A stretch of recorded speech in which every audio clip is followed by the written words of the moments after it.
Falta una semana para la segunda vuelta presidencial en Colombia, en la que ya es una de las campañas más polarizadas de los últimos años. El abogado opositor Abelardo de la Espriella y el oficialista Iván Cepeda protagonizan una recta final marcada por acusaciones cruzadas y una creciente preocupación por la seguridad en varias regiones. La contienda también ha estado acompañada por denuncias sobre presiones de grupos armados, el deterioro del orden público y los cuestionamientos a la estrategia de paz total impulsada por el gobierno de Gustavo Petro. Mientras tanto, el mandatario sigue en el centro de la polémica por su activismo durante la contienda electoral y por las investigaciones que enfrenta, señalado de participación indebida en política, desequilibrando el tablero a favor de su candidato, el senador Cepeda.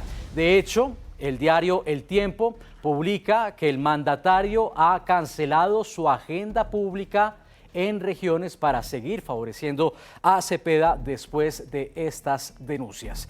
Los colombianos definirán el próximo 21 de junio si el país continúa el proyecto político del petrismo o gira hacia una propuesta de oposición y mano dura.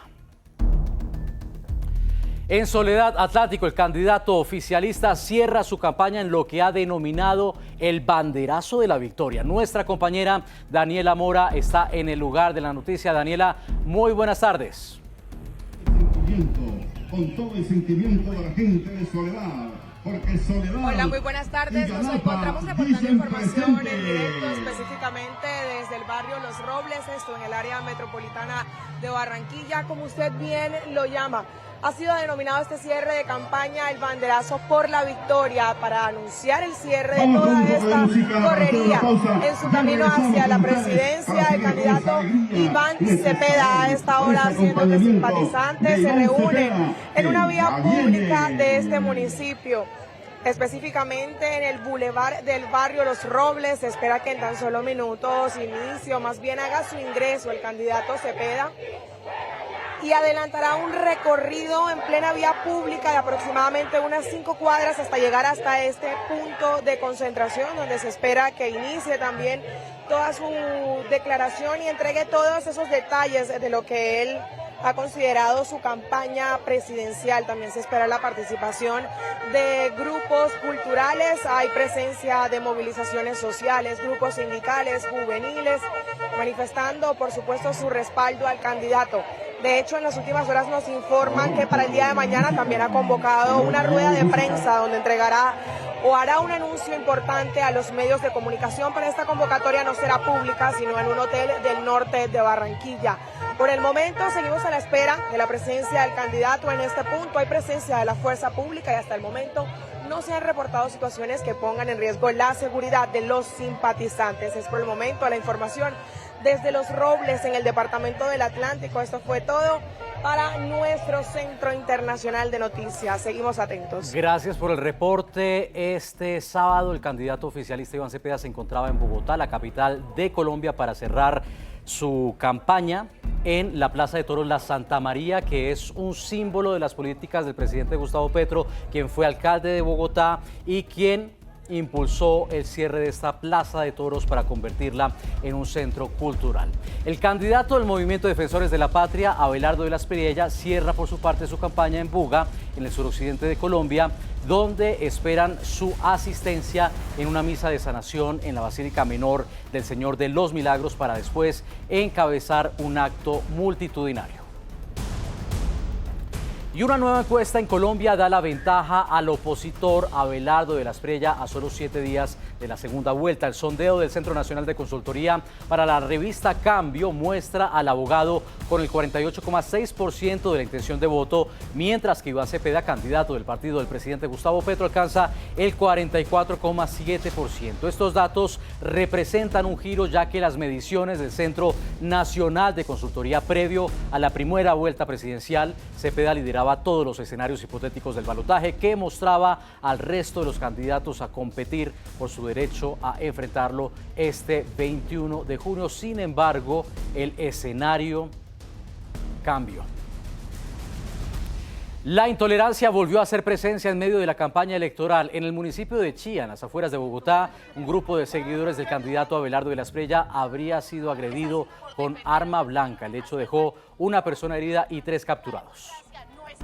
Lo que está escuchando El presidente Gustavo Petro, acusado de participar indebidamente en política para favorecer a Iván Cepeda, tenía planeada, lo decíamos, una gira nacional que fue cancelada a su regreso de Nueva York, donde Colombia asumió la presidencia del Consejo de Seguridad de las Naciones Unidas esta semana. Según el diario colombiano El Tiempo, el recorrido había sido visto como un cierre de campaña paralelo en respaldo de Cepeda y buscaba replicar la estrategia utilizada en la primera vuelta presidencial por el mandatario, duramente criticado por sectores opositores y entes garantes de las elecciones.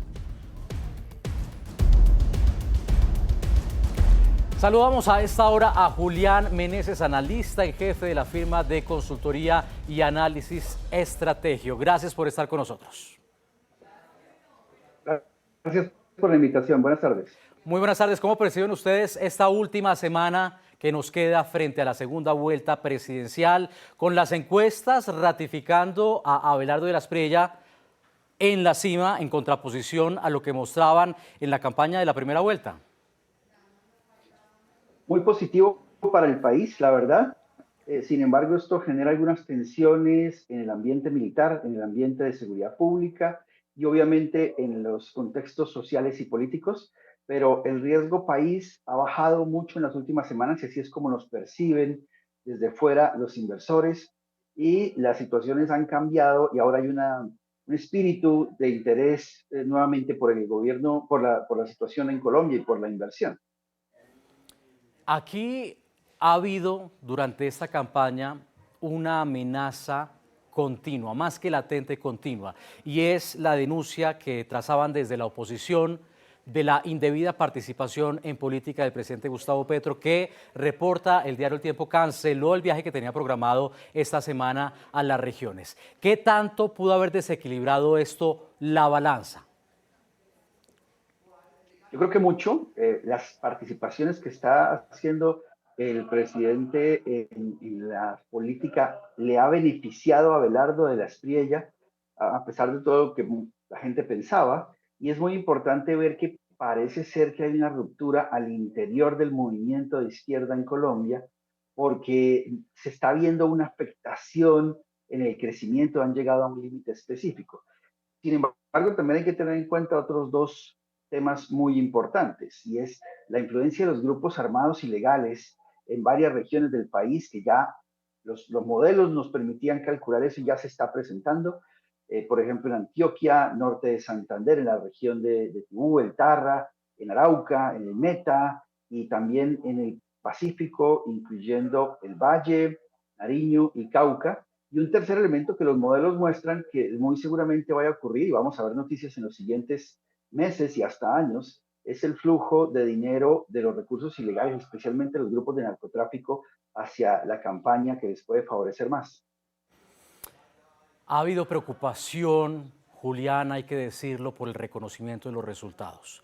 Ha habido una preocupación fundada porque tristemente marcamos como precedente hace 3 semanas en la primera vuelta, por primera vez en la historia de Colombia, el desconocimiento de un resultado electoral por parte del presidente Gustavo Petro, quien desconoció el preconteo de la primera vuelta. Iván Cepeda hizo lo mismo, luego terminó aceptando las cifras que finalmente lo han puesto en la segunda vuelta en unas elecciones que han sido consideradas como transparentes, libres y democráticas, vigiladas por la comunidad internacional.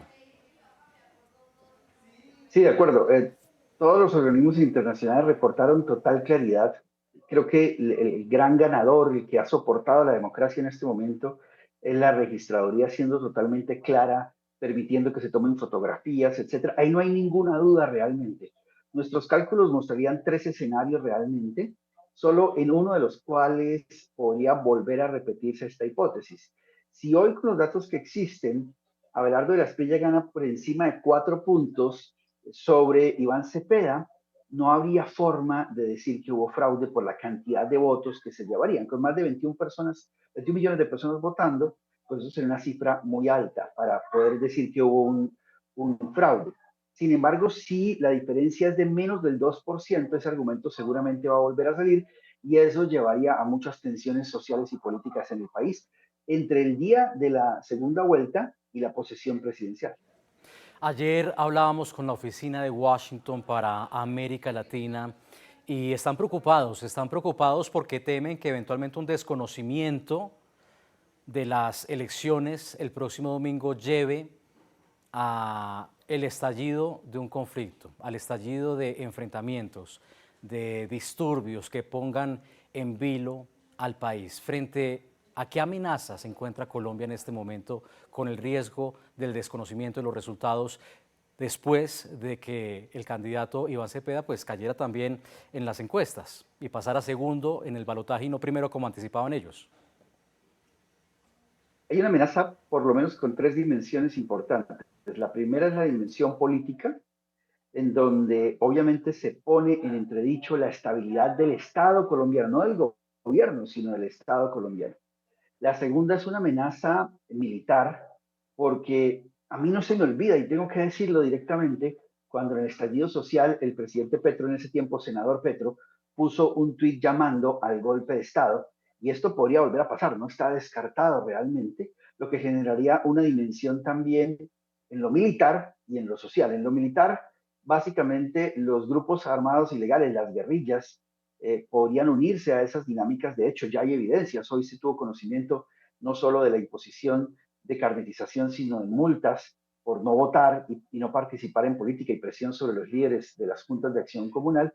Y el tercer efecto podría ser un efecto social, que es, digamos, que el más crítico en la línea de ese estallido social que hoy se ha demostrado que fue realmente movido en términos económicos y políticos por la guerrilla de las FARC en esa época, y que podría volver a repetirse con un caldo muy crítico. Ahora, esto se daría solamente, un caldo de cultivo muy crítico, esto se daría solamente entre el día de las elecciones y el día de la posesión, que es la ventana más de mayor riesgo. Son más o menos unas 5 a 6 semanas en donde las cosas tienen que ser muy observadas por la comunidad internacional y muy protegidas por todos los colombianos, porque si se logra ese estallido y todavía Abelardo de la Espriella se llega a ser el presidente como se está calculando hoy, no tiene el poder sobre las Fuerzas Armadas, no tiene el poder sobre el Estado, ahí es donde se encuentra esa ventana de riesgo. Era Julián Meneses, analista en jefe de la firma de consultoría y análisis Strategio. Gracias por estar aquí con nosotros en la tarde de fin de semana, a una semana del balotaje en Colombia. Gracias por la invitación. Buenas tardes. Muy buenas tardes.